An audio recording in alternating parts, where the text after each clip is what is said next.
interpreted by the rabbis through this literature called the Talmud that developed sort of like the New Testament did and early church literature. The two sort of developed side by side. To some extent, two sides of the same coin. One not interested in the law, but at peace with the Roman Empire ultimately and taking over the Roman Empire, falling Christianity.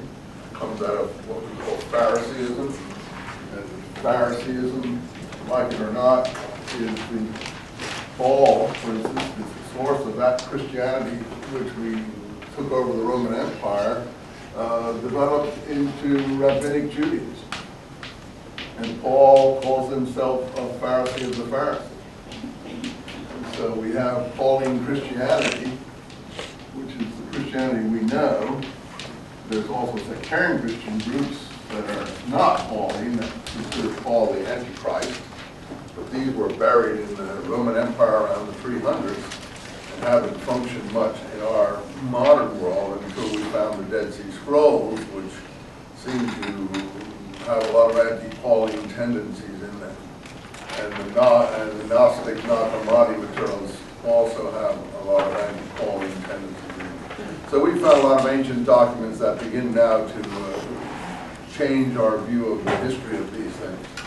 But the Christianity we know is mainly Paulinized, which is, and Paul is out of a Phariseeism, and Phariseeism mainly was interested in getting along where you were, accommodating yourself to the local conditions. Christianity did a great job of that, as we know, absorbing Easter eggs, Christmas trees, and lots of other things. We're about to enter into one of the pagan festivals Christians absorbed. Jesus certainly wasn't born, if we can tell anything about his birth, in the winter time, because it's all about lambs being birthed and things like that. The pictures of the creche and so on. The festival we're celebrating is the Roman Saturnalia, which was right after the winter solstice and the rebirth of the sun. This has nothing whatever to do with Jesus' birth. And things of that kind. Pine trees are North forest, pagan, much totem symbols. Reindeer are totem animals, and so on. Easter eggs, we just saw Easter eggs, pre-Christian materials in Etruscan tombs. So all these things, Christianity was extremely successful in absorbing. And that would be a kind of Phariseeism, again, in the Pauline approach to how you do things. So Rabbinic Judaism was similar. That was what Orthodox Judaism would be. I said conservative Judaism tried to take a middle stand between reform. Don't reform too much. Don't throw out the baby with the bathwater. Keep certain things. Zionism is a reaction to Reform Judaism.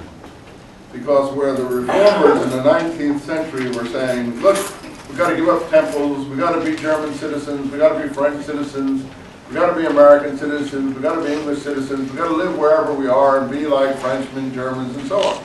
So in the First World War, you get Jews fighting on the French side, Jews fighting on the German side. Brave, Jews winning the Iron Cross in Germany, people that Hitler later arrested and put in concentration camps and exterminated. Jews fighting for France, even though you had the Dreyfus trial in France right before the First World War.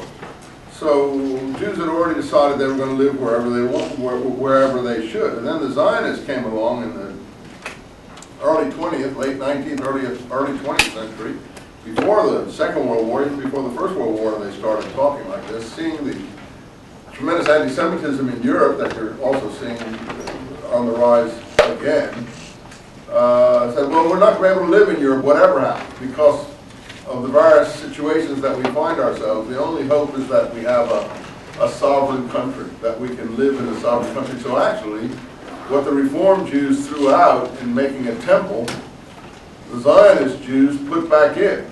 They said, oh no, the only hope is, in fact, returning to our own land, having our own government, and having our own sovereignty, because otherwise we're going to constantly be hunted down and persecuted and exterminated. And they, I think, unfortunately, were probably correct. Hitler and what happened in Europe in the middle of the last century more or less proved that they were correct in their assessment, at least of the situation in Europe.